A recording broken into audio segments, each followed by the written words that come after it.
ಅದರಲ್ಲಿ ಮೀನು ಕೃಷಿ ಉತ್ಪಾದನಾ ಕೇಂದ್ರ ಸಮೇತವಾಗಿ 1,000 ಕೇಂದ್ರಗಳನ್ನು ತೆರೆಯುವಂಥದ್ದು ಮತ್ತು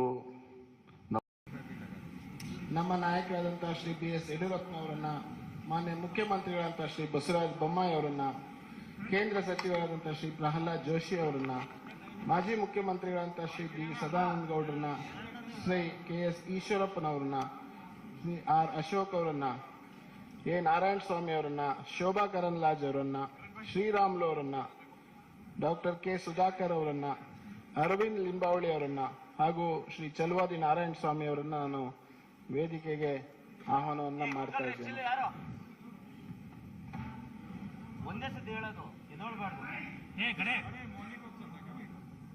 ಎಲ್ಲರಿಗೂ ನಮಸ್ಕಾರ, ಶುಭೋದಯ. ಇವತ್ತಿನ ಭಾರತೀಯ ಜನತಾ ಪಾರ್ಟಿಯ ಪ್ರಜಾ ಪ್ರಣಾಳಿಕೆಯ ಬಿಡುಗಡೆಯ ಈ ಒಂದು ಸಂದರ್ಭದಲ್ಲಿ ವೇದಿಕೆ ಮೇಲಿರುವಂಥ ಎಲ್ಲ ಗಣ್ಯರನ್ನ ಹಾಗೂ ಅತಿಥಿಗಳನ್ನ ಸ್ವಾಗತಿಸಬೇಕು ಅಂತ ಹೇಳಿ ನಾನು ಪ್ರಣಾಳಿಕೆಯ ಸಂಚಾಲನಾ ಸಮಿತಿಯ ಸಂಚಾಲಕರಾದಂಥ ಡಾಕ್ಟರ್ ಕೆ. ಸುಧಾಕರ್ ಅವರನ್ನ ನಮ್ಮೆಲ್ಲರನ್ನು ಕೂಡ ಸ್ವಾಗತಿಸಬೇಕು ಈ ಒಂದು ಪ್ರಣಾಳಿಕೆ ಬಿಡುಗಡೆಗೆ ಅಂತೇಳಿ ಡಾಕ್ಟರ್ ಸುಧಾಕರ್ ಅವರನ್ನು ನಾನು ಸ್ವಾಗತಿಸ್ತಾ ಇದ್ದೀನಿ.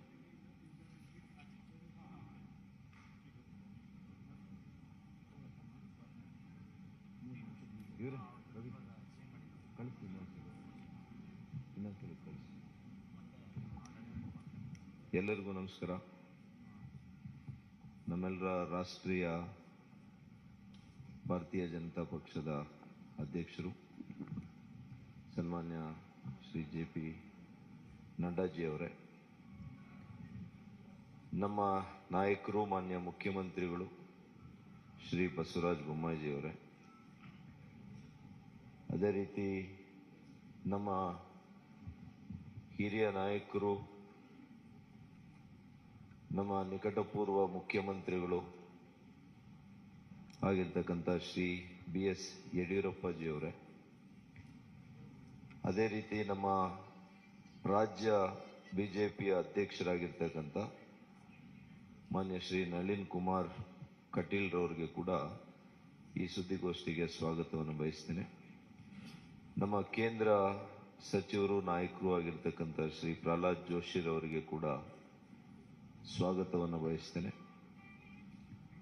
ಮಾಜಿ ಕೇಂದ್ರ ಸಚಿವರು, ಮಾಜಿ ಮುಖ್ಯಮಂತ್ರಿಗಳು ಆಗಿರ್ತಕ್ಕಂಥ ಶ್ರೀ DV ಸದಾನಂದ ಗೌಡರವರಿಗೆ ಕೂಡ ಸ್ವಾಗತವನ್ನು ಬಯಸ್ತೇನೆ.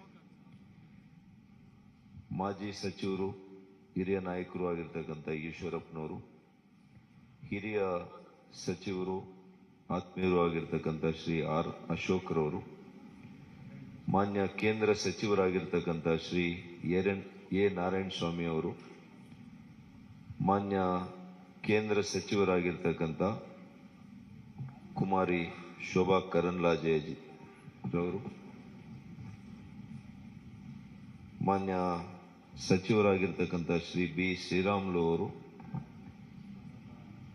ಮಾಜಿ ಸಚಿವರು, ಹಿರಿಯ ನಾಯಕರಾಗಿರ್ತಕ್ಕಂಥ ಶ್ರೀ ಅರವಿಂದ್ ಲಿಂಬಾವಳಿ ಅವರು, ವಿಧಾನ ಪರಿಷತ್ನ ಸದಸ್ಯರಾಗಿರ್ತಕ್ಕಂಥ ಶ್ರೀ ಚಲುವಾದಿ ನಾರಾಯಣ ಸ್ವಾಮಿ ಅವರು,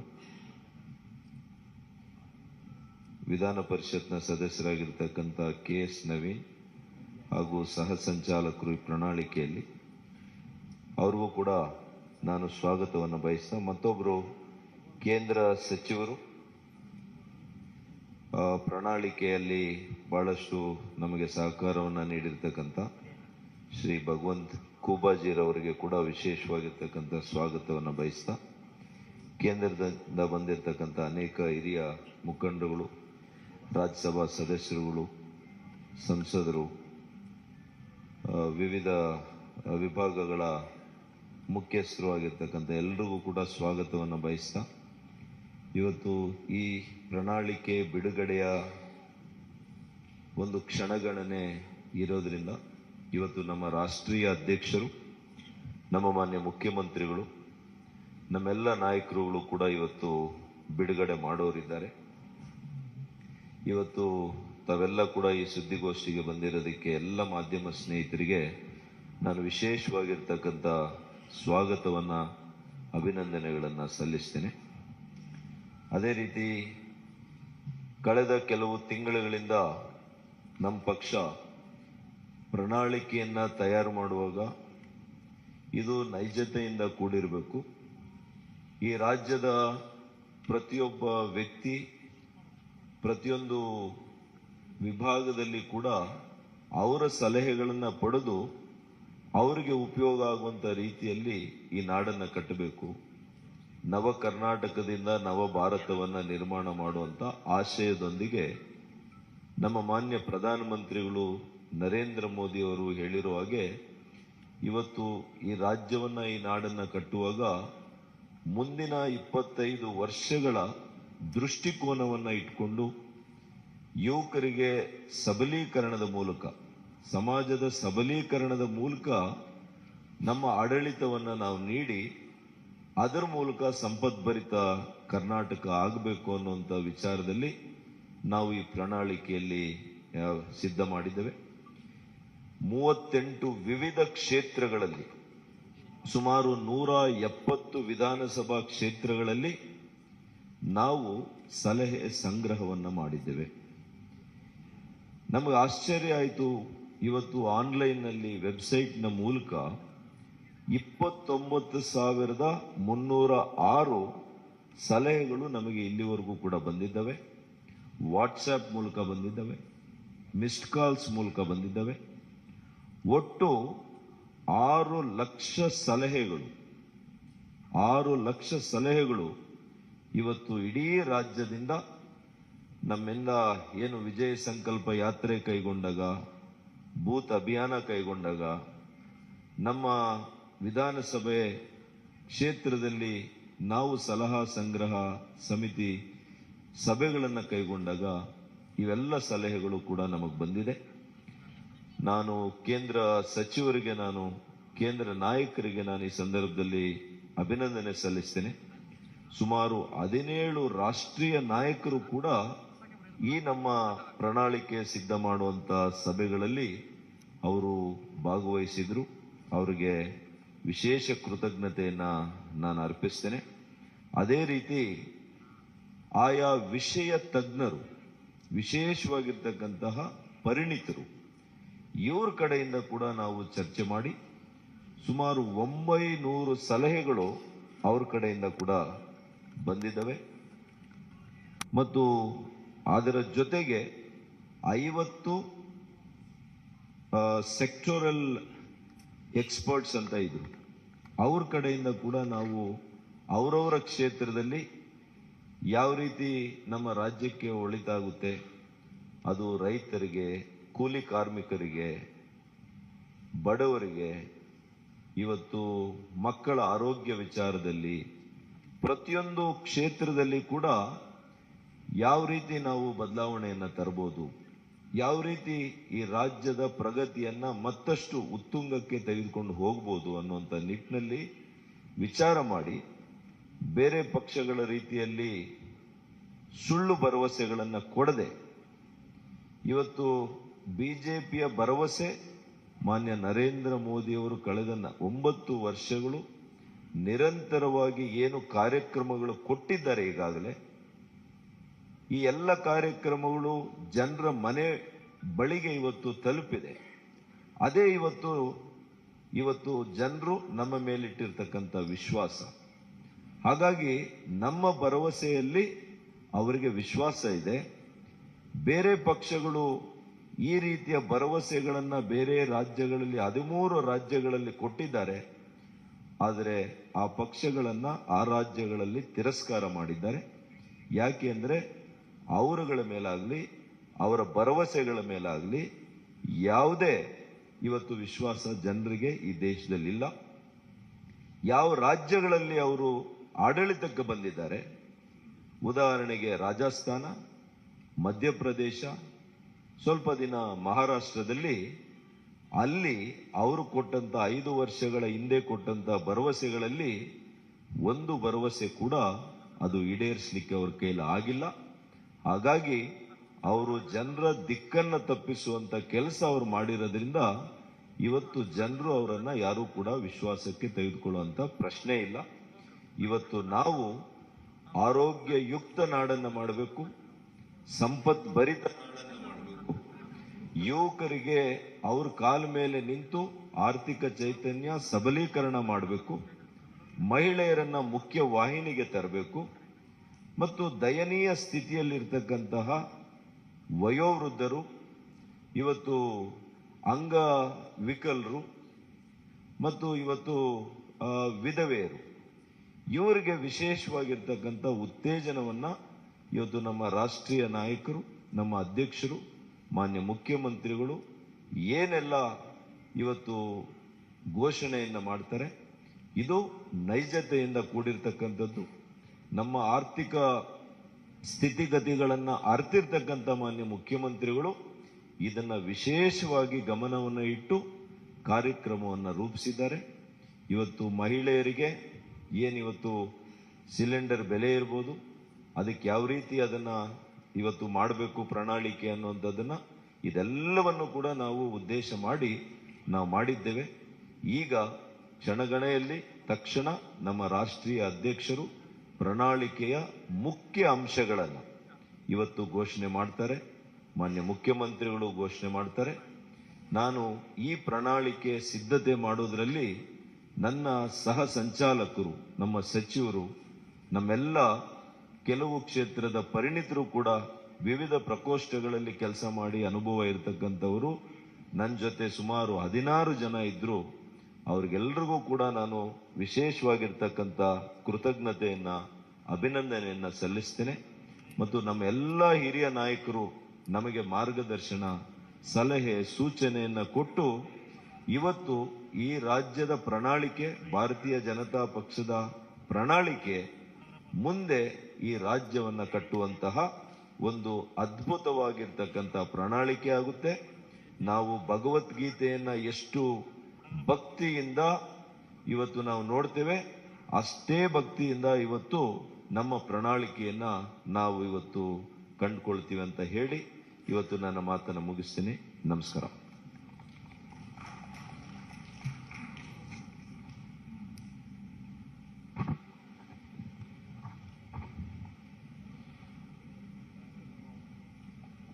ಈಗ ನಾನು ನಮ್ಮ ರಾಷ್ಟ್ರೀಯ ಅಧ್ಯಕ್ಷ ಆದಂಥ ಸನ್ಮಾನ್ಯ ಶ್ರೀ JP ನಡ್ಡಾಜಿ ಅವರನ್ನು ನಮ್ಮ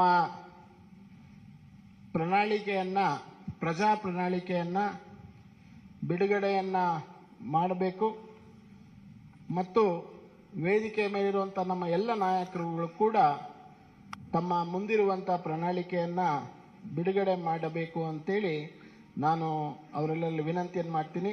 I request honourable national president Shri JP Naddaji to kindly release the manifesto of Bharatiya Janata party. ಅವರು ಬೇಡ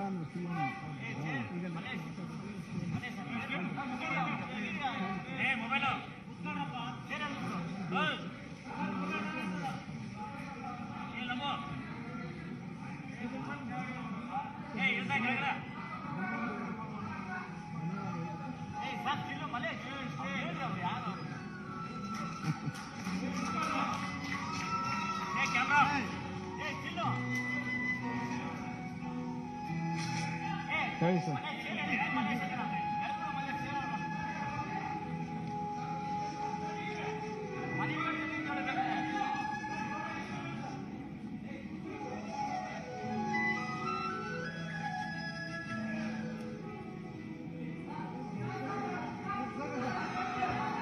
ಇಲ್ಲಿ ಬನ್ನಿ ಸರ್. ಅಣ್ಣ ಒಂದು ಸರಿ ಒಂದು ಸೆಕೆಂಡ್ ಸರ್, ಮುಂದೆ ಸರ್ ಸರ್ ಮುಂದೆ ಬನ್ನಿ, ಮುಂದೆ ಬನ್ನಿ. ಭಾಳ ಜಾಗ ಮಾಡಿಸ್ತೀನಿ ಸರ್. ಸರ್ ಸ್ವಲ್ಪ ಹಾಂ ಬನ್ನಿ. ನವೀನ್ ನವೀನ್ ನವೀನ್ ಬನ್ನಿ ಸರಿ.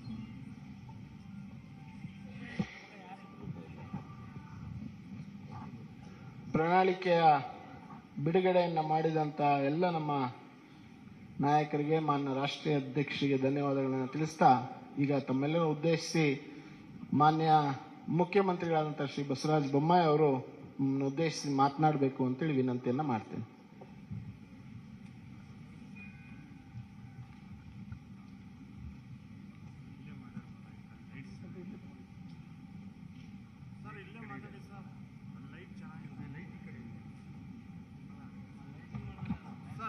ಸರ್ ಲೈಟ್ ಈ ಕಡೆ ಇದೆ, ಸರ್ ಈ ಕಡೆ ಬನ್ನಿ, ಈ ಕಡೆ ಬನ್ನಿ ಸರ್, ಲೈಟ್ ಇದೆ ಸರ್, ಅಲ್ಲಿ ಲೈಟ್ ಚೆನ್ನಾಗಿಲ್ಲ.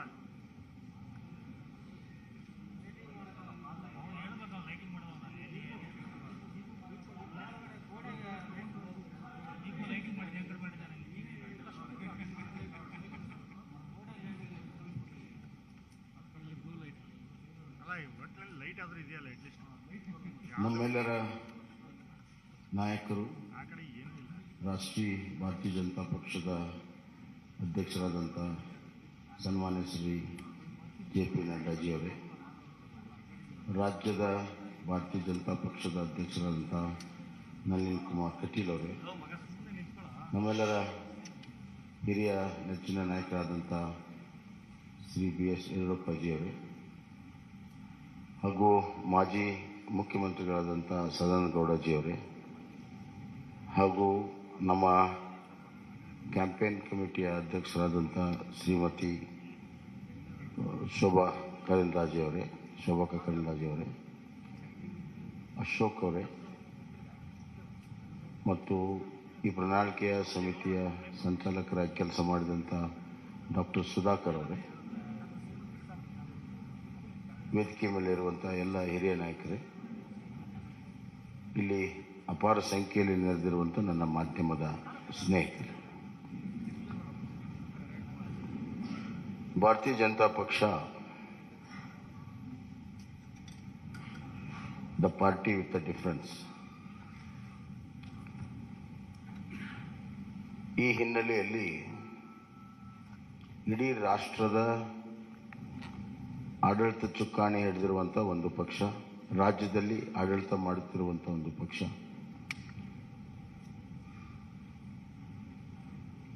ರಾಷ್ಟ್ರದ ರಾಜಕಾರಣದಲ್ಲಿ ಭಾರತೀಯ ಜನತಾ ಪಕ್ಷ ಬಹಳ ದಿಕ್ಕಸೂಚಿಯ ಪಾತ್ರವನ್ನು ಆಡ್ತಾ ಇದೆ. ಇಂಥ ಒಂದು ಸಂದರ್ಭದಲ್ಲಿ ನಮಗೆ ದೇಶವನ್ನು ಗಮನದಲ್ಲಿಟ್ಕೊಂಡು, ರಾಜ್ಯವನ್ನು ಗಮನದಲ್ಲಿಟ್ಕೊಂಡು ಇವತ್ತು ನಾವು ಪ್ರಣಾಳಿಕೆಯನ್ನು ಮಾಡಬೇಕಾಗುತ್ತೆ ಮತ್ತು ಆಡಳಿತವನ್ನು ಕೂಡ ನಾವು ಮಾಡಬೇಕಾಗುತ್ತೆ. We believe in strong state that will lead to a strong center. ಅತ್ಯಂತ ಪ್ರಬಲವಾಗಿರುವಂಥ ರಾಜ್ಯಗಳ ಒಕ್ಕೂಟವೇ ಪ್ರಬಲ ರಾಷ್ಟ್ರ ಆಗಕ್ಕೆ ಸಾಧ್ಯ ಅನ್ನುವಂಥದ್ದು. ಹೀಗಾಗಿ ಕರ್ನಾಟಕದ ಅಭಿವೃದ್ಧಿ ಮತ್ತು ಕರ್ನಾಟಕದಲ್ಲಿರುವಂಥ ಆಡಳಿತದ ವ್ಯವಸ್ಥೆ, ಸಾಮಾಜಿಕ ವ್ಯವಸ್ಥೆ ರಾಜ್ಯದ ಮೇಲೆ ಅಷ್ಟೇ ಅಲ್ಲ, ರಾಷ್ಟ್ರದ ಮೇಲೂ ಕೂಡ ಪರಿಣಾಮ ಬೀರ್ತವೆ ಅಂತ ನಾನು ಭಾವಿಸಿ ಪ್ರಜಾ ಪ್ರಣಾಳಿಕೆಯನ್ನು ನಾವು ಮಾಡಿದ್ದೇವೆ. ಪ್ರಜಾ ಪ್ರಣಾಳಿಕೆ ಅಂದರೆ ಪೀಪಲ್ಸ್ ಮ್ಯಾನಿಫೆಸ್ಟೋ.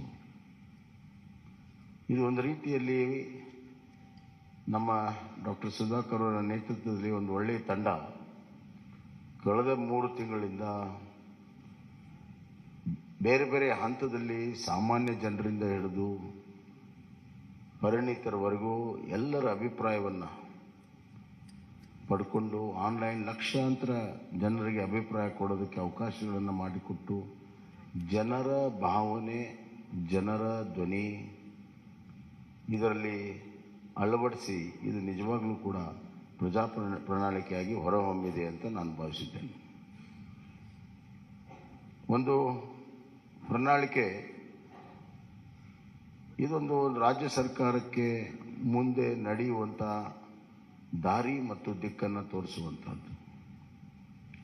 ಈ ಮಧ್ಯೆ ಹಲವಾರು ಪ್ರಮುಖ ಘಟನೆಗಳು ನಡೆದಾಗ ಅದರ ತಕ್ಕ ಹಾಗೆ ಆಡಳಿತವನ್ನು ಕೂಡ ನಾವು ಮಾಡಬೇಕಾಗ್ತದೆ. ಉದಾಹರಣೆಗೆ ಕಳೆದ ಬಾರಿ 2018ರ ಚುನಾವಣೆ ಪೂರ್ವದ ಪ್ರಣಾಳಿಕೆಯ ಸಂದರ್ಭದಲ್ಲಿ ಯಾರು ಕೂಡ ಕೋವಿಡನ್ನು ನಿರೀಕ್ಷೆ ಮಾಡಿರಲಿಲ್ಲ. ಸುಮಾರು 2 ವರ್ಷ ಕೋವಿಡಿನ ನಿರ್ವಹಣೆ, ಆರ್ಥಿಕ ಕುಸಿತ, ಈ ಮಧ್ಯೆ ಕೇವಲ ಆರ್ಥಿಕ ಕುಸಿತ ಅಷ್ಟೇ ಅಲ್ಲ, ಜನರ ಜೀವನ ಅಸ್ತವ್ಯಸ್ತ, ಇವುಗಳನ್ನು ನಿಭಾಯಿಸುವುದು ನಮ್ಮ ಪ್ರಾಮುಖ್ಯತೆಯಾಗಿತ್ತು. ಹೀಗಾಗಿ ಈ ಬಾರಿ ಆ ಎಲ್ಲ ಅನುಭವಗಳನ್ನು ಇಲ್ಲಿ ಕ್ರೋಢೀಕರಿಸಿ ನಾವು ಇವತ್ತು ಪ್ರಜಾ ಪ್ರಣಾಳಿಕೆಯನ್ನು ಮಾಡಿದ್ದೇವೆ. ಇದರಲ್ಲಿ ನಾವು ಕೃಷಿಗೆ ಬಹಳಷ್ಟು ಒತ್ತನ್ನು ಇವತ್ತು ನಾವು ಕೊಟ್ಟಿದ್ದೇವೆ. ಕೃಷಿ ನಮ್ಮ ಪ್ರಮುಖವಾಗಿರುವಂಥ ಒಂದು ಚಟುವಟಿಕೆ, ಆರ್ಥಿಕವಾಗಿರೋ ಚಟುವಟಿಕೆ, ಅತಿ ಹೆಚ್ಚು ಜನರ ತೊಡಗಿಸಿಕೊಂಡಿರುವಂಥ ಒಂದು ಚಟುವಟಿಕೆ. ಹೀಗಾಗಿ ಇವತ್ತು ಕಿಸಾನ್ ಸನ್ಮಾನ್ ಯೋಜನೆಯಿಂದ ಹಿಡಿದು ರೈತ ವಿದ್ಯಾನಿಧಿವರೆಗೂ ಹಲವಾರು ಕೃಷಿ ಯೋಜನೆಗಳನ್ನು ಈಗಾಗಲೇ ನಾವು ಮಾಡಿದ್ದೇವೆ ಮತ್ತು ನಮ್ಮ ಬಜೆಟ್ನಲ್ಲಿಯೂ ಕೂಡ ಕೃಷಿಗೆ ಭಾಳಷ್ಟು ಒತ್ತನ್ನು ಕೊಟ್ಟಿದ್ದೇವೆ.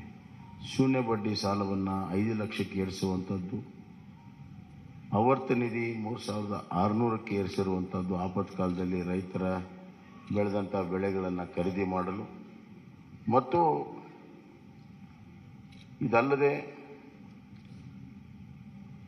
ರೈತರ ವೈಯಕ್ತಿಕವಾಗಿರುವಂಥ ಇನ್ಶೂರೆನ್ಸನ್ನು ಮಾಡಿರುವಂಥದ್ದು, ರೈತರಿಗೆ ಬೀಜ ಗೊಬ್ಬರ ಕೊಡಲು ಸೀಸನ್ಗಿಂತ ಮುಂಚೆ 10,000 ರೂಪಾಯಿ ಕೊಡುವಂಥದ್ದು ಈಗಾಗಲೇ ಬಜೆಟಲ್ಲಿ ಕೂಡ ನಾವು ಘೋಷಣೆಯನ್ನು ಮಾಡಿದ್ದೇವೆ. ಇದಲ್ಲದೆ ಮುಂದಿನ 5 ವರ್ಷದಲ್ಲಿ ನಾವು 1,000 ಕೃಷಿ ಉತ್ಪಾದನಾ ಕೇಂದ್ರಗಳನ್ನು, ಅದರಲ್ಲಿ ಮೀನು ಕೃಷಿ ಉತ್ಪಾದನಾ ಕೇಂದ್ರ ಸಮೇತವಾಗಿ 1,000 ಕೇಂದ್ರಗಳನ್ನು ತೆರೆಯುವಂಥದ್ದು ಮತ್ತು ನಮ್ಮ ನೀರಾವರಿ ಯೋಜನೆಗಳನ್ನು ಪೂರ್ಣ ಮಾಡುವಂಥ ಒಂದು ಸಂಕಲ್ಪ. ಅದಲ್ಲದೆ ಇವತ್ತು ಒಂದು ಆಪತ್ಕಾಲೀನ ಒಂದು ದೊಡ್ಡ ನಿಧಿಯನ್ನು ಸ್ಥಾಪನೆ ಮಾಡಬೇಕನ್ನುವಂಥ ಒಂದು ದೂರದೃಷ್ಟಿಯ ಮಹತ್ವಾಕಾಂಕ್ಷೆಯ ನಮ್ಮ ಅಗ್ರೋ ಫಂಡನ್ನು ಕ್ರಿಯೇಟ್ ಮಾಡುವಂಥದ್ದು ಮತ್ತು ಸಪ್ಲೈ ಚೈನ್ಗಳನ್ನು ಒದಗಿಸುವಂಥದ್ದು. ಅಲ್ಲದೆ ಸಿರಿಧಾನ್ಯಕ್ಕೆ ಹೆಚ್ಚು ಈಗಾಗಲೇ ನಮ್ಮ ರಾಷ್ಟ್ರೀಯ ಮಟ್ಟದಲ್ಲಿ ನಮ್ಮ ಪಕ್ಷ ಮತ್ತು ಸರ್ಕಾರ ನರೇಂದ್ರ ಮೋದಿಜಿಯವರು ಸಿರಿಧಾನ್ಯಕ್ಕೆ ಒತ್ತನ್ನು ಕೊಟ್ಟಿದ್ದಾರೆ. ಸಿರಿಧಾನ್ಯ ಉತ್ಪಾದನೆಗೆ ಅತಿ ಹೆಚ್ಚು ಮಹತ್ವವನ್ನು ಕೊಡುವಂಥ ಕೆಲಸವನ್ನು ಇವತ್ತು ನಾವು ಮಾಡ್ತಾ ಇದ್ದೇವೆ. ಸಾವಯವ ಕೃಷಿಗೆ ಒತ್ತನ್ನು ಕೊಡುವಂಥದ್ದು ಕೂಡ ಈಗಾಗಲೇ ಮಾಡಿದ್ದೇವೆ. ಹೈನುಗಾರಿಕೆ, ಮೀನುಗಾರಿಕೆಗೆ ನಾವು ಇವತ್ತು ಭಾಳ ಮಹತ್ವವನ್ನು ಕೊಟ್ಟಿದ್ದೇವೆ. ಸಾಮಾಜಿಕವಾಗಿ ಬಡವರ ಕಲ್ಯಾಣಕ್ಕಾಗಿ ನಾವು ಭಾಳಷ್ಟು ಮಹತ್ವವನ್ನು ಕೊಟ್ಟಿದ್ದೇವೆ. ಸಬ್ಕೆ ಸಾಥ್ ಸಬ್ಕಾ ವಿಕಾಸ್, ಸಬ್ಕಾ ವಿಶ್ವಾಸ್ ಮತ್ತು ಸಬ್ಕಾ ಪ್ರಯಾಸ್ ಅಂತ ಏನು ಪ್ರಧಾನಮಂತ್ರಿಗಳು ಹೇಳಿದ್ದಾರೆ, ಆ ನಿಟ್ಟಿನಲ್ಲಿ ಇವತ್ತು ಬಡವರಿಗಾಗಿ ವಿಶೇಷವಾಗಿರುವಂಥ ಒಂದು ಕಾರ್ಯಕ್ರಮವನ್ನು ಕೊಟ್ಟಿದ್ದೇವೆ. ಅದರಲ್ಲಿ ಪ್ರಮುಖವಾಗಿ ಇವತ್ತು ನಾವು ನಗರ ಪ್ರದೇಶದಲ್ಲಿ 5 ಲಕ್ಷ ಮನೆ, ಗ್ರಾಮೀಣ ಪ್ರದೇಶದಲ್ಲಿ 10 ಲಕ್ಷ ಮನೆ, ಪರ್ ಯೂನಿಟ್ ಕಾಸ್ಟ್ ಮನೆಯದು 5 ಲಕ್ಷ ರೂಪಾಯಿಗೆ ಏರಿಸಿದ್ದೇವೆ. 2 ಲಕ್ಷದಿಂದ 5 ಲಕ್ಷ ರೂಪಾಯಿಗೆ ಈಗಾಗಲೇ ಇದೆ, ಅದನ್ನು 5 ಲಕ್ಷ ರೂಪಾಯಿಗೆ ಏರಿಸಿದ್ದೇವೆ. ಎರಡನೇದಾಗಿ ಈ ಪೋಷಣಾ ಯೋಜನೆಯಲ್ಲಿ BPL ಕುಟುಂಬಗಳಿಗೆ ಪ್ರತಿದಿನ ಅರ್ಧ ಲೀಟರ್ ನಂದಿನಿ ಹಾಲನ್ನು ಕೊಡುವಂಥದ್ದು. ಇದು 5 kg ಅಕ್ಕಿ ಏನು ಕೊಡ್ತಾ ಇದ್ದೇವೆ, ಅದರ ಜೊತೆಗೆ ಇನ್ನು 5 kg ಸಿರಿಧಾನ್ಯವನ್ನು ಕೊಡ್ತಾ ಇದ್ದೀವಿ. ಅಂದರೆ ಒಟ್ಟು 10 kg ನಾವು ಪಡಿತರ ವ್ಯವಸ್ಥೆಯಲ್ಲಿ ಕೊಡ್ತೀವಿ. 5 kg ಅಕ್ಕಿ, 5 kg ಸಿರಿಧಾನ್ಯ, ಒಟ್ಟು 10 kg. ಅದರ ಜೊತೆಗೆ ಇವತ್ತು ನಾವು ಪೋಷಣ ಇದರಲ್ಲಿ ಅರ್ಧ ಲೀಟರ್ ನಂದಿನಿ ಹಾಲನ್ನು ಪ್ರತಿ BPL ಕುಟುಂಬಕ್ಕೆ ಪ್ರತಿ ದಿವಸ ಕೊಡುವಂಥ ವ್ಯವಸ್ಥೆಯನ್ನು ನಾವು ಮಾಡ್ತೇವೆ. ಮತ್ತು ಇದು ಅನ್ನ ಮತ್ತು ಸಿರಿಧಾನ್ಯ ಒಳಗೊಂಡಿರುವಂಥ ಪಡಿತರ ಕಿಟ್ ಇರ್ತದೆ. ಆರೋಗ್ಯಕರವಾದಂಥ ಆಹಾರ ಕೊಡೋದು ಬಹಳ ಮುಖ್ಯ. ಇಲ್ಲಿ ಘೋಷಣೆ ಅಥವಾ ಚುನಾವಣೆಗೋಸ್ಕರ ಘೋಷಣೆ ಮಾಡುವಂಥದ್ದಿಲ್ಲ. ನಾವು ಅದಕ್ಕೆ ಪೈಪೋಟಿ ಇಲ್ಲ. ಸಮತೋಲನದ ಆಹಾರ ಕೊಡೋ ಸಲುವಾಗಿ ಈ ಒಂದು ಕೆಲಸ ಕಾರ್ಯಗಳನ್ನು ನಾವು ಮಾಡಿದ್ದೇವೆ ಅನ್ನುವಂಥ ಮಾತನ್ನು ನಾನು ಹೇಳಕ್ಕೆ ಇಚ್ಛೆಪಡ್ತೇನೆ. ಮತ್ತು ಪ್ರತಿ ಮನೆಗೆ 5 ಲಕ್ಷ ರೂಪಾಯಿ ನೆಟ್ ಕಾಸ್ಟ್ ಈಗಾಗಲೇ ಹೇಳಿದ್ದೀನಿ. ಆರೋಗ್ಯದಲ್ಲಿ ನಾವು ಆಯುಷ್ಮಾನ್ ಭಾರತ ಕರ್ನಾಟಕ ಯೋಜನೆ ಅಡಿಯಲ್ಲಿ ಪ್ರತಿ BPL ಕುಟುಂಬಕ್ಕೆ ವರ್ಷಕ್ಕೆ 10 ಲಕ್ಷ, ಪ್ರತಿ BPL ಕುಟುಂಬಕ್ಕೆ ವಿಮಾ ಮೊತ್ತವನ್ನು 5 ಲಕ್ಷದಿಂದ ಹೆಚ್ಚಿಸುತ್ತೇವೆ. ಈಗಾಗಲೇ ಆಯುಷ್ಮಾನ್ ಕಾರ್ಡ್ನಲ್ಲಿ 5 ಲಕ್ಷ ರೂಪಾಯಿ ಇದೆ, ಲಿಮಿಟು 5 ಲಕ್ಷ ರೂಪಾಯಿ ಇದೆ ಇನ್ಶೂರೆನ್ಸ್ದು. ಅದನ್ನು 10 ಲಕ್ಷ ರೂಪಾಯಿಗೆ ನಾವು ಏರಿಸ್ತಾ ಇದ್ದೇವೆ. ಅಂದರೆ ನಮ್ಮ ಕರ್ನಾಟಕ ಸರ್ಕಾರ ಅದಕ್ಕೆ 5 ಲಕ್ಷ ರೂಪಾಯಿ ಅಷ್ಟು ಇನ್ಶೂರೆನ್ಸ್ಗೆ ಮೊತ್ತವನ್ನು ಕೊಡ್ತೇವೆ ಅಂತ. ಹೀಗೆ ಹಲವಾರು ಯೋಜನೆಗಳನ್ನು ಇವತ್ತು ನಾವು ಮಾಡಿದ್ದೇವೆ. ಹಿರಿಯ ನಾಗರಿಕರಿಗೆ ಆರೋಗ್ಯ ತಪಾಸಣೆ ಮಾಡುವಂಥದ್ದು, ಮಿಷನ್ ಸ್ವಾಸ್ಥ್ಯ ಕರ್ನಾಟಕ, ಮತ್ತು ಎಲ್ಲ ತಾಲೂಕುಗಳಲ್ಲಿ ಕಿಮೋಥೆರಪಿ, ಡಯಾಲಿಸಿಸ್ ಸೇವೆ ಸಿಗುವಂಥದ್ದು ಈಗೆಲ್ಲ ತಾಲೂಕಿನಲ್ಲಿಲ್ಲ. ಬರುವಂಥ ದಿನಗಳಲ್ಲಿ ಕಿಮೋಥೆರಪಿ ಮತ್ತು ಡಯಾಲಿಸಿಸ್ ಮಾಡುವಂಥದ್ದು. ಶಿಕ್ಷಣಕ್ಕೆ ಭಾಳಷ್ಟು ಒತ್ತನ್ನು ನಾವು ಕೊಟ್ಟಿದ್ದೇವೆ.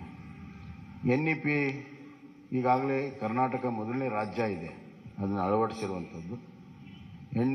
NEP ಇದರಲ್ಲಿ ನಾವು ಶಿಕ್ಷಣಕ್ಕೆ GSDPಯ 6ರಷ್ಟು ನಮ್ಮ ಅನುದಾನ ಬರುವಂಥ ದಿನಗಳಲ್ಲಿ ಇರ್ತದೆ ಅನ್ನುವಂಥ ಮಾತನ್ನು ಈ ಸಂದರ್ಭದಲ್ಲಿ ಹೇಳಕ್ಕೆ ಇಚ್ಛೆಪಡ್ತೇನೆ. ಎಲ್ಲ ವಿವರಗಳು ಇಲ್ಲಿ ಪ್ರಕಟವಾಗಿದ್ದಾವೆ, ಎಲ್ಲವನ್ನು ನಾನೇ ಹೇಳಬೇಕಂತಿಲ್ಲ. ಆದರೆ ಇದು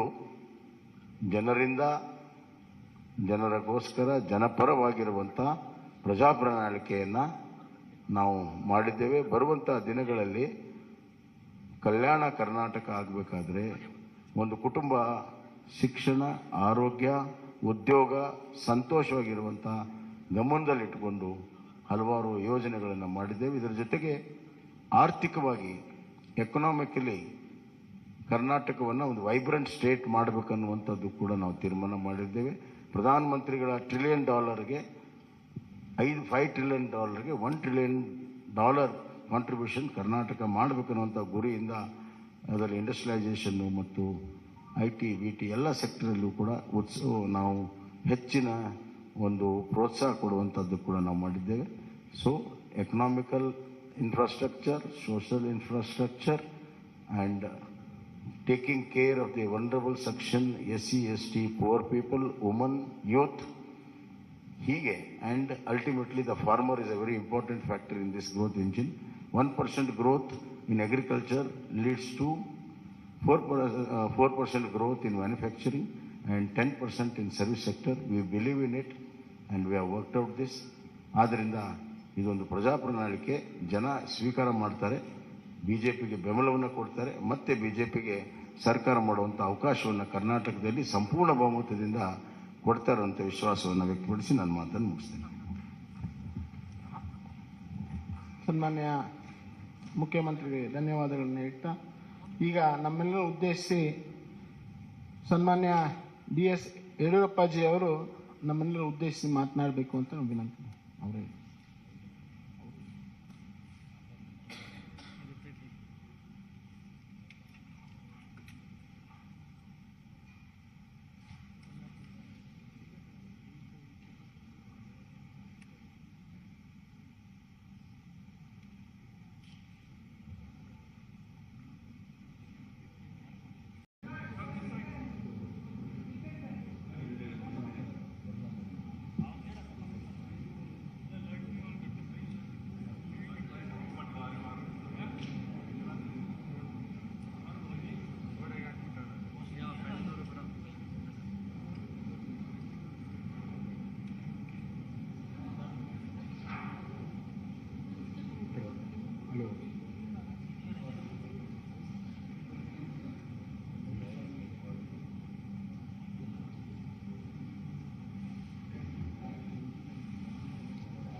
ಸನ್ಮಾನ್ಯ ರಾಷ್ಟ್ರೀಯ ಅಧ್ಯಕ್ಷರಾದಂಥ ಜೆ.ಪಿ. ನಡ್ಡಾಜಿಯವರೇ, ಮಾನ್ಯ ನಳಿನ್ ಕುಮಾರ್ ಕಟೀಲ್ ಅವರೇ, ಪ್ರಹ್ಲಾದ್ ಜೋಶಿ ಅವರೇ, ಆರ್ ಅಶೋಕ್ ಅವರೇ, ಮಾನ್ಯ ಸುಧಾಕರ್ ಅವರೇ, ಶೋಭಾ ಕರಂದ್ಲಾಜೆ ಅವರೇ, ಅರವಿಂದ್ ಲಿಂಬಾವಣಿ ಅವರೇ, ಭಗವಂತ್ ಕೋಬಾ ಅವರೇ, ಚೆಲುವಾದಿ ನಾರಾಯಣ ಸ್ವಾಮಿ ಅವರೇ, ಎಲ್ಲ ಮಾಧ್ಯಮದ ಮಿತ್ರರೇ, ಬಹುಶಃ ಈಗಾಗಲೇ ಮುಖ್ಯಮಂತ್ರಿಗಳು ತಿಳಿಸಿದಂತೆ ಅತ್ಯಂತ ಒಳ್ಳೆಯ ಒಂದು ಬಿಜೆಪಿ ಪ್ರಜಾ ಪ್ರಣಾಳಿಕೆಯನ್ನು ಇವತ್ತು ಬಿಡುಗಡೆ ಮಾಡಿದ್ದೇವೆ. ಎಲ್ಲ ವರ್ಗದ ಜನರಿಗೆ ಅನುಕೂಲ ಆಗೋ ರೀತಿಯಲ್ಲಿ ರೈತರ, ಮಹಿಳೆಯರ ಸಬಲೀಕರಣವನ್ನು ಕಣ್ಮುಂದೆ ಇಟ್ಕೊಂಡು ಈ ಬಡ್ಜೆಟನ್ನು, ಈ ಒಂದು ಪ್ರಜಾ ಪ್ರಣಾಳಿಕೆಯನ್ನು ಬಿಡುಗಡೆ ಮಾಡಿದ್ದೇವೆ. ರಾಜ್ಯದ ಉದ್ದಗಲಕ್ಕೆ ಇದರ ಮಾಹಿತಿಯನ್ನು ತಿಳಿಸೋದ್ರ ಮೂಲಕ ಮತ್ತೊಮ್ಮೆ ಕರ್ನಾಟಕದಲ್ಲಿ ಬಿಜೆಪಿ 125-130 ಸೀಟನ್ನು ಗೆದ್ದು ಸರ್ಕಾರವನ್ನು ರಚನೆ ಮಾಡುವಂಥದ್ದು ನಿಶ್ಚಿತ. ಆ ದಿಕ್ಕಿನಲ್ಲಿ ಈ ಬಿಜೆಪಿ ಪ್ರಜಾ ಪ್ರಣಾಳಿಕೆ ತುಂಬ ಅನುಕೂಲಕರವಾಗಿದೆ. ಇದೆಲ್ಲವನ್ನ ಜನರಿಗೆ ಮನವರಿಕೆ ಮಾಡುವಂಥ ದೊಡ್ಡ ಜವಾಬ್ದಾರಿ ನಮ್ಮ ಕಾರ್ಯಕರ್ತರ ಮೇಲಿದೆ. ಅದನ್ನು ಮಾಡಿ ಈ ಬಾರಿ ದೊಡ್ಡ ಒಂದು ಅಂತರದಲ್ಲಿ ನಾವು ಬಿಜೆಪಿಯನ್ನು ಗೆಲ್ಲಿಸಿ, ನಾನು ಹೇಳ್ತಾ ಇರ್ತೇನೆ ಯಾವಾಗಲೂ, ಸೂರ್ಯಚಂದ್ರ ಇರೋದೆಷ್ಟು ಸತ್ಯನೋ ಅಷ್ಟೇ ಸತ್ಯ. ಬಿಜೆಪಿ ಮತ್ತೊಮ್ಮೆ ಕರ್ನಾಟಕದಲ್ಲಿ 125-130 ಸೀಟನ್ನು ಗೆದ್ದು ಅಧಿಕಾರಕ್ಕೆ ಬರುವಂಥದ್ದು ನಿಶ್ಚಿತ. ಅದಕ್ಕೆ ಪೂರಕವಾದಂಥ ಬಿಜೆಪಿ ಪ್ರಜಾ ಪ್ರಣಾಳಿಕೆಯನ್ನು ಜನ ಸ್ವಾಗತ ಮಾಡ್ತಾರೆ. ಎಲ್ಲ ವರ್ಗದ ಜನರ ಕಣ್ಮುಂದೆ ಇಟ್ಕೊಂಡು ಈ ಪ್ರಣಾಳಿಕೆಯನ್ನು ಬಿಡುಗಡೆ ಮಾಡಿದ್ದೇವೆ. ಇದನ್ನು ಜನ ಸ್ವೀಕಾರ ಮಾಡ್ತಾರೆ ಅಂತ ಹೇಳೋ ವಿಶ್ವಾಸ ನನಗಿದೆ. ರಾಜ್ಯದ ಉದ್ದಗಲಿಕ್ಕೆ ಈ ಪ್ರವಾಸ ಮಾಡುವಂಥ ಸಂದರ್ಭದಲ್ಲಿ ಇಲ್ಲಿರುವಂಥ ನಮ್ಮ ಪ್ರಣಾಳಿಕೆಯ ಪ್ರಮುಖ ವಿಷಯಗಳನ್ನು ಜನರಿಗೆ ಮನವರಿಕೆ ಮಾಡುವಂಥ ಪ್ರಯತ್ನವನ್ನು ಮಾಡ್ತೇವೆ. ಧನ್ಯವಾದ. ನಮಸ್ಕಾರ.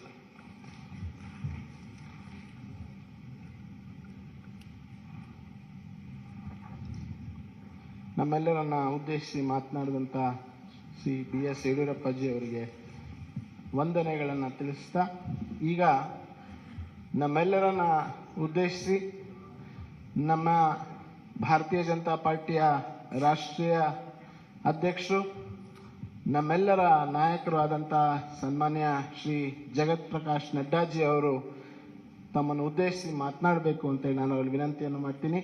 I now ಹಂಬಲಿ request our beloved national president Shri Jagat Prakash Nadda ji to kindly address the media on the release of our Praja Pranalike.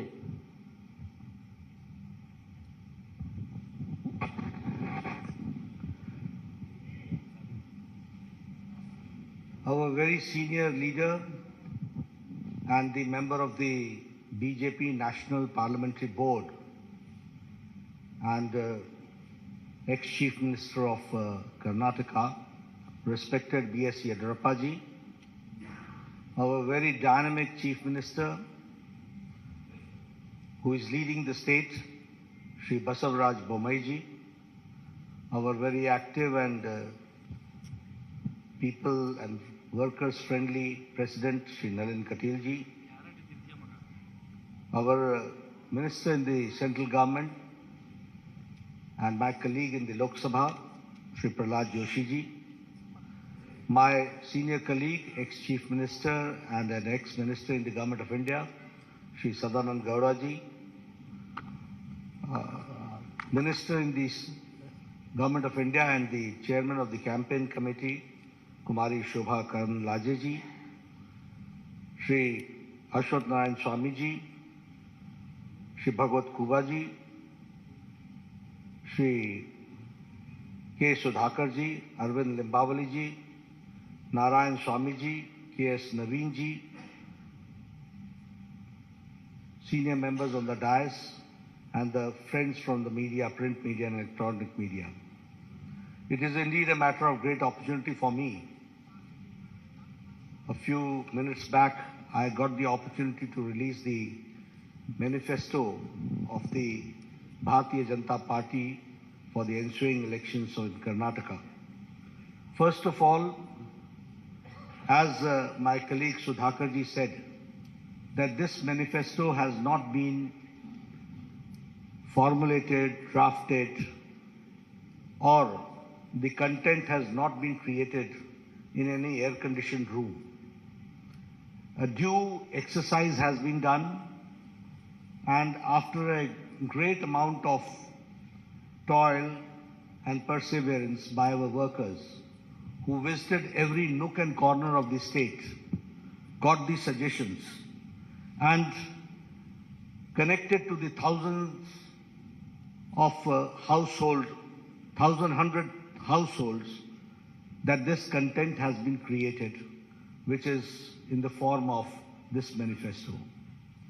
Here I would also like to remind you that when Yediyurappa ji took over and later on Mr. Bommai continued, and when the baton was handed over to him, I can say that the Bharatiya Janata Party government converted the calamity into an opportunity. The pandemic of COVID-19, the floods, all that was converted into an opportunity. And if I speak in Hindi, I'll say, आपदा को अवसर में बदलने का काम येदियुरप्पा जी और बोम्मई जी ने किया. And because of that, we can say that now Karnataka is reaching a 1 trillion economy that we have to understand. One thing more I would like to say here is about the 6 years of the Indian National Congress misrule, where the good work done by Bharatiya Janata Party was a great setback because of the reverse gear government of Siddaramaiah, which ruled the state. We should also remember that during Siddaramaiah's regime, it was the looting of the natural resources, it was letting the criminal and antisocial elements run amok, and appeasing a certain section of the society only to consolidate their vote bank and playing the politics of vote bank. When I talk about the reverse gear government, we remember 2014 to 2019, where all the good policies of Prime Minister Modi's government was brought to halt in Karnataka. And that was a black day when the Karnataka saw. Here I would like to explain in detail also, because you will say that I'm giving a very passing sweeping statement. But it is not a passing sweeping statement. I would like to give you and quantify my contention which I am saying. And when I say so, I will say tab or ab. Then and now, we have to understand the difference. And utilizing the opportunity, I would like to make it very clear that when Prime Minister Modi had asked about the Pradhan Mantri Kisan Samman Nidhi, where the people of Karnataka were to get the benefit of it, the Siddaramaiah government sent the names, and the number of the names of the Kisan and the farmer was on record 1717. This is called halting the development. This is called using the brakes and becoming an obstacle between the people and the government of India for the good policies which is being pursued by Prime Minister Modi. And here I would like to also suggest you that now, when Yediyurappa ji came to the power, and later on the baton was handed over to Mr. Bommai, 15,000 crores have been spent for 54 lakh farmers, where 6,000 is being given in Pradhan Mantri Kisan Samman Nidhi, and 4,000 is given as a top-up by Bommai government, by Yediyurappa government, and 10,000 rupees is given to 54 lakh farmers of Karnataka. This is a classic example of double engine government. If I talk about Yashasvi scheme, which was started by my very senior leader, whom we are very proud of, Mr. Yediyurappa, that Yashasvi scheme was scrapped by Congress party. And in 2018, the insurance scheme was scrapped and it was only revived by the Bharatiya Janata Party government, and it ensured a registration of 32 lakh farmers. So we have to understand what do we mean by double engine. If we have got double engine, there is a trouble engine. We are there for development, they are for the reverse gear. We are there to give the pace to the development. They are there to put brakes to the development. That we have to understand. If I talk about the Bhagya Lakshmi Yojana, it was for a secure future of the girl child, and giving 3,000 rupees annual fixed deposit in their name. Almost 3 lakh beneficiaries, women were there, 3 lakh children were there. And when the Congress government came, that is the Siddaramaia's most anti-people government came, then the Bhagya Lakshmi scheme was reduced to 65,000. And when again Yediyurappa ji came to power and Bommai ji came to power, now I am happy to share with you that almost 3 lakh children are insured under Bhagya Lakshmi Yojana. This change has taken place. If I talk about foreign direct investment, I am happy to share with you. When I say that it's a 1 trillion economy Karnataka is reaching, I would also like to share that Karnataka is now, under the leadership of Yediyurappa ji and Bommai ji, is now where the foreign direct investment is, Karnataka is number 1 in foreign direct investment. And in Congress regime, it was 1,75,000 lakh crores, and now it is 3,21,000 lakh crores. That we have to understand. If I talk about the average irrigation budget, it was 11,600 crore during Congress regime, and now it is 21,201 crore, which is an increase of 80%. That we have to understand. If I talk about the establishment of health and wellness centers, I was the health minister at that point of time when Siddaramaiah was the chief minister. And with a lot of push by the government of India and by the support of government of India, the Congress regime could only open 548 health and wellness centers were operationalized. But under Bommai ji's regime, health and wellness centers has reached the number of 8,618. This is the pace of the government in the health sector that we have to understand. During Congress regime, there was a breakdown of law and order, and the PFI was given a free hand to terrorize people, and you will be astonished to know that Bengaluru became the second most unsafe city for women in India, and that was the time when Mr. Siddaramaiah withdrew 175 criminal cases against PFI, Popular Front of India. But when BJP came, PFI was banned, NIA was given a free hand, and 41,000 security cameras were installed across the city, enhancing women's safety. I'm giving you the statistics, the data, which says that how we are working and how we want to bring the change. When I talk about the double engine, we are delivering best without rest, and the achievements of the government of India and government of Karnataka I would like to share with you. Bommai ji started this Raita Vidya Yojana, and 725 crore worth scholarship of 11 lakh children were given to farmers' sons, landless, to the farmers, to the landless, to the laborers, to the weavers, to the fishermen, to the cab drivers, to the auto rickshaw drivers, under the scheme of Vidya Nidhi scheme, which is Vidya Nidhi Yojana. If I talk about the development, as Mr. Bombay had talked about, that the farmers are getting 10,000 per year, in which 15,000 crores is being directly transferred to the Kisan, 6,000 from the Government of India, 4,000 from the Government of Karnataka, which comes to 10,000 rupees per year, that we have to understand. The revolutionary changes have taken place. We have talked about the economic nyaya, justice, economic justice, and now we are talking about the social justice. It was a long pending demand, but it was under Chief Minister Bomeji that the SC got the reservation, scheduled caste got the reservation enhanced from 15% to 17%, 2% enhanced. And the ST got from 3% to 7% and 4% was enhanced. The Vokalingas reservation was enhanced by 2%.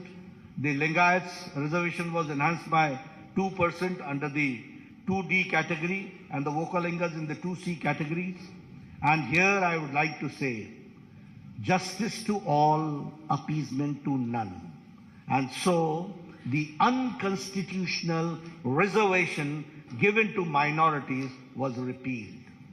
This we have to understand. And the double engine government delivered justice to the long pending issues. I'm talking about the long pending issues, which no government had the audacity to even touch these issues. They ignored it once for all.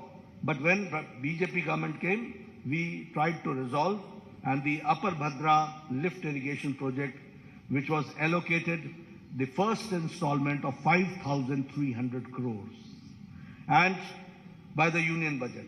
And the same way, Kalasa Banduri project, the state budget gave 1,000 crores.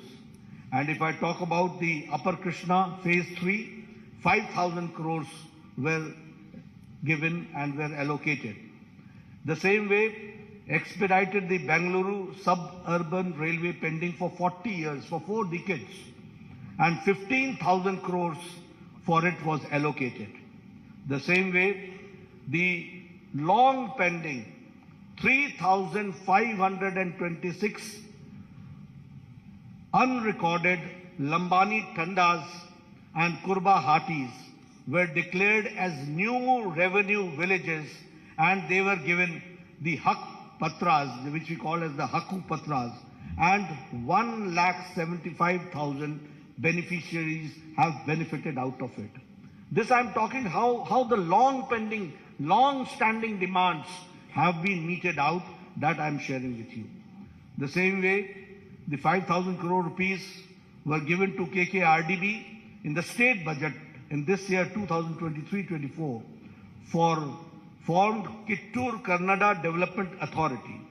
And after Modi government introduced the National Education Policy in 2020, I would like to share with you that the Karnataka government and the Education Department, in implementing the National Education Policy, is number 1. That we have to understand.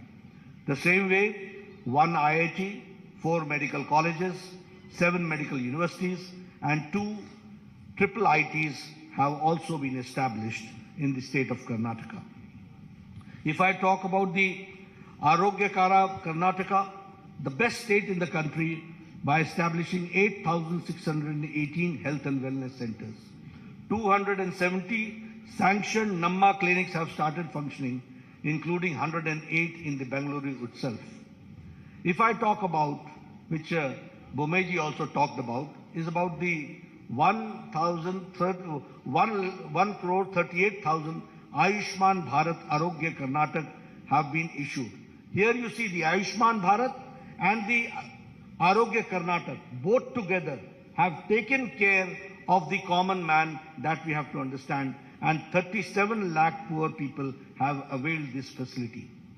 If I talk about the super specialty, you will be astonished to note that the super specialty hospital in Kumta, multi-specialty hospital in Sirsi, 8 super specialty blocks costing 150 crore in Karnataka, Institute of Medical Sciences, Hubli, and critical care blocks in Kolar, in Bagalkot, in Yadgiri, in Gadak, in Chikmagaluru, Ramnagara, Vijayanagara, and Doda Balapura has been established, that we have to understand. If I talk about the Karnataka, which attracted 3.21 lakh, as I said, in the FDI, foreign direct investment. I would like to share with you how things work and how governments work. It was in 2008 that the Shimoga airport, the foundation stone was laid. And in 2013, when Sitaramaiah came, it was full brakes were applied. From 2013 to 2019, not even one brick was put in Shimoga airport.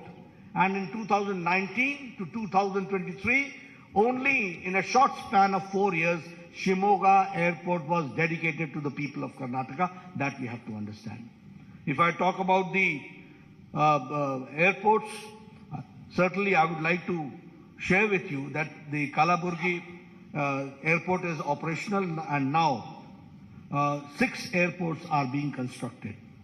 The same way, Tumkur, Chitradurga, Davangere railway line, Bagalkot, Kudachi and Gadagwadi railway line are expedited.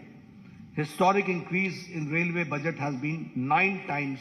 That we have to again understand the development part has taken place. The Vande Bharat train, which started in South India from Mysuru, Bangalore to Chennai, is again a very classical example of the development of modern India and the connectivity which we are certainly going to witness, which we have certainly witnessed. We have also, I would like to share here, that we have talked about infrastructure, we have talked about health, we have talked about education, we have talked about social justice, we have talked about economic development, but here we have also taken care of historic steps to protect and revive the glorious culture of Karnataka and the Kannadigas. And for that, Anti-Cow Slaughter Act was passed in 2021. Anti-conversion law was passed in 2022. Undertaking comprehensive development of Anjanadri Hill, which is the birthplace of Anjaneya Swami, Shri Anjaneya Swami, 100 crore has been allocated for it. And the Anubhav Mantapa, 612 crores for the honor of the Shri Basveshwara, and again undertaking the construction of the majestic Rama Mandira at Ramnagara. All this shows how we have tried to revive the historic culture of Karnataka and the pride of the Kannadigas, that we have taken care. Now, introducing the manifesto, coming to the manifesto, you'll say that I've gone a long way, only to give you the background. What does the seriousness of a manifesto means? Why I've elaborated and elucidated all these points in detail? Because you should understand that how governments work, who are the people behind putting the brakes in the development of Karnataka, who are the people who have who shed their crocodile tears, and the reality is something different. Who are the people who are anti-Karnataka and Kannadiga? That we have to understand. And that is why I elucidated with facts and with data in front of you. But when I introduce this manifesto, which is, as we call it, as the Praja Ya BJP Ya Praja Pranalike, which means it is a people's manifesto. And when I say that it is Pranalike, the people's manifesto, it is built on the solid foundation of development. It is a manifestation of the double engine government, how the double engine government works. This manifesto is futuristic and is a vision document which fulfills the Prime Minister Modi ji's vision of Viksit Bharat, developed India, and the same way which also shows the prosperity and the Naya Karnataka during the Amrit Kal in the next 25 years. So this is the foundation which we have taken care in this manifesto. Here I would also like to share with you that the manifesto is different from the Congress, which talks about guarantees. which has an outdated warranty. Where everything, they talk about guarantee which has got an outdated warranty. They have never given anything. They have only talked about it. But when we say we mean it, and it is the manifesto, which is forward-looking document, it contains a realistic, achievable promise which will fulfill the aspirations of Karnataka's youth, farmer, women, weavers, middle class, SC, ST communities, and also all sections of the society will be taken care. Our manifesto is centered around 6 themes. And these 6 themes are 6A. Number 1 is Anna, which means food security.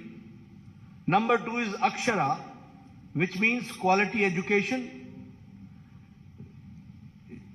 Arogya, which means affordable and accessible health care. Adaya, which means assured income support. And Abhaya, social justice for all. And Aviruddhi means development, prosperity for all. Under these 6 themes, our manifesto is centered around. And through this vision document, we have tried to restore the prosperity of Karnataka and the glory days of the Vijayanagara Empire. That is what we want. And for that, it is the foundation which we are, through this manifesto, we are keeping, and we are trying to see that in the next 25 years, how do we go forward. And when I say so, I would also like to say that it is a double-engine Sarkara, where both the engines, and I will not say only double engine, it is a powerful engine also that we have to understand. We have got double engine, we have got powerful engine, there you had a treble engine, and there you had a reverse gear engine. That you have to understand. And only applying brakes was there.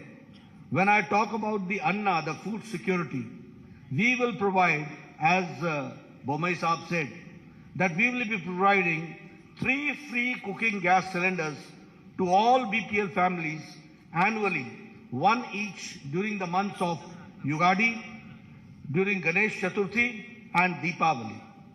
The same way, we will set up an Atal Ahar Kendra in every ward of every municipal corporation in the state to provide affordable, quality and healthy food across the state. We will launch the scheme called Poshana, the scheme through which every BPL household will be provided with a ½ liter Nandini milk every day and 5 kg of Shri Anna, which is the Shri Dhanya, along with 5 kg of rice will be provided to all BPL families in the monthly ration kit. The same way, if I talk about Abhaya, the social justice for all, we will implement uniform civil code in Karnataka based on the recommendations given by a high-level committee which is to constitute for this purpose. We will also launch the Sarva Rigu Suru Yojana, under which Revenue Department will identify and distribute 10 lakh housing sites across the state to all the siteless, homeless beneficiaries. We will also launch the Onake Obava Samajik Nyaya Nidhi, a scheme through which we will provide a matching grant, a deposit of 10,000 on 5-year fixed deposit made under the scheme for women of SC and ST households. Under this scheme of social justice, we will improve the ease of living of the apartment residents in Bengaluru and elsewhere by constituting a Karnataka Residents Welfare Consultative Committee to reform the Karnataka Apartment Ownership Act of 1972 and to modernize the grievance redressal mechanism. If I talk about the Akshara, the third main pillar and the theme, which is the quality education, we will introduce Vishweshwaraya Vidya Yojana, under which state government will partner with individuals and with institutions for holistic upgradation of the government schools and to make them top class standards. We will launch a Samanvaya scheme which will, in collaboration with SMEs and ITIs, and generate dynamic ecosystem of education and employment for all talented young professionals. We will provide a career support to all aspirational youth for providing financial incentives for students to pursue their coaching in IAS, in KS, in banking and in government jobs. As far as the Arogya is concerned, which we call as the affordable and accessible healthcare, we will strengthen the public healthcare infrastructure through Mission Swasthya Karnataka by establishing one Namma clinic equipped with diagnostic facilities in every ward of municipal corporation.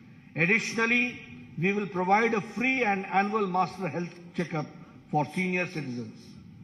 For Vriddhi, prosperity and development for all, we will establish SCR, State Capital Region in Bengaluru, encompassing the comprehensive city development strategy, cohesive transportation networks, and cutting-edge digital integration.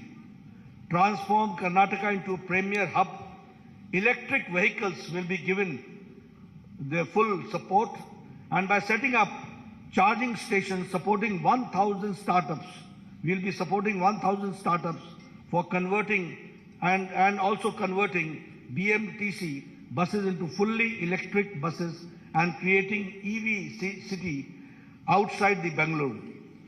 We will set up 30,000 crore for K Agriculture Fund to establish micro cold storage facilities, agro processing units in all Gram Panchayats, undertake modernization and digitization of APMCs, accelerate farm mechanization, establish 5 new agro-industry clusters and 3 new food processing parks supported by 1,000 strong FPOs.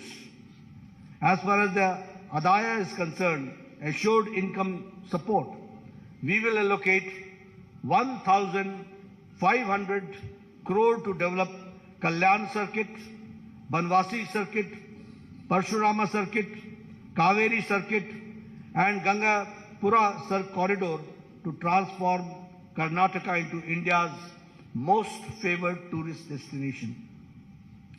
We will also broaden the scope of the production-linked incentive scheme by incorporating a comprehensive plan that encompasses logistics, industrial clusters, connectivity and export facilities, generating 10 lakh manufacturing jobs beyond Bengaluru, outside Bengaluru. I'm not talking about Bangalore, but outside in the rural areas that we are going to do. We'll see to it that Karnataka's rich culture and the land of culture is fully enriched and supported by the government schemes. Friends, these are the 6 themes under which we have tried to see to it that all schemes are taken and undertaken and developed.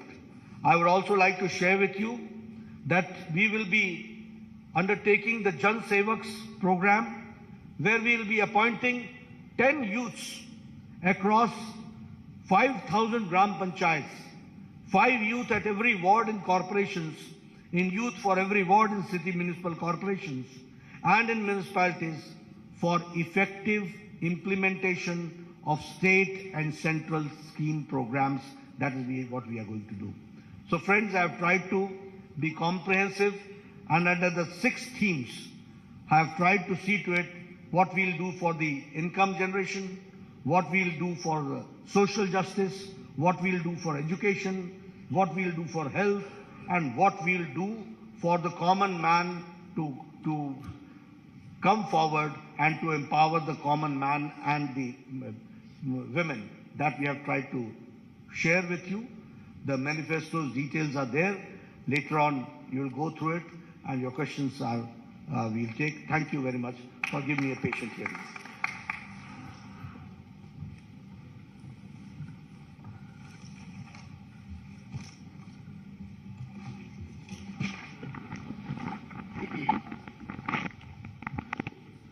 ಆರು ಪ್ರಮುಖ ಸೂತ್ರಗಳ ತಲಹದಿಯಲ್ಲಿ ನಮ್ಮ ಪ್ರಜಾ ಪ್ರಣಾಳಿಕೆಯ ಇವತ್ತು ಬಿಡುಗಡೆಯನ್ನು ಮಾಡಿ ನಮ್ಮೆಲ್ಲರನ್ನ ಉದ್ದೇಶಿಸಿ ಮಾತನಾಡಿದಂಥ ನಮ್ಮ ರಾಷ್ಟ್ರೀಯ ಅಧ್ಯಕ್ಷರಾದಂಥ ಸನ್ಮಾನ್ಯ ಶ್ರೀ JP ನಡ್ಡಾಜಿ ಅವರಿಗೆ ನಾವು ಧನ್ಯವಾದಗಳನ್ನು ಸಮರ್ಪಣೆಯನ್ನು ಮಾಡಿ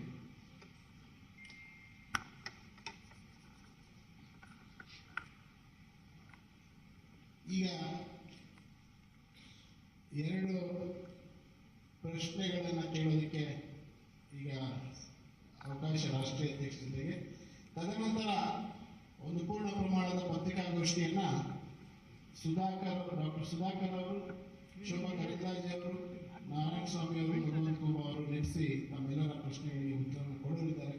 ರಾಷ್ಟ್ರೀಯ ಅಧ್ಯಕ್ಷ ಮುಂದಿನ ಕಾರ್ಯಕ್ರಮಕ್ಕೆ ತೆರಳುವಂಥ ಸಮಯದ ಅಭಾವದ ಕಾರಣಕ್ಕೋಸ್ಕರ ಎರಡು ಪ್ರಶ್ನೆಗಳನ್ನು ನಾನು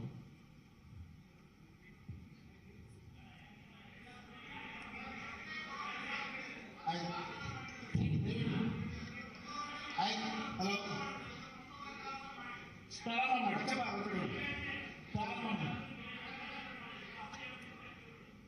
ಪ್ರಾರಂಭ ಮಾಡಿ ದಯವಿಟ್ಟು ಕ್ಷಮಿಸಿ ಪ್ರಾರಂಭ ಮಾಡಿ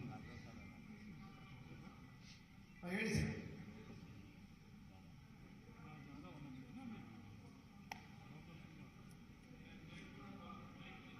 ಒಂದು ನಿಮಿಷ ಮೈಕ್ ಕೊಡು.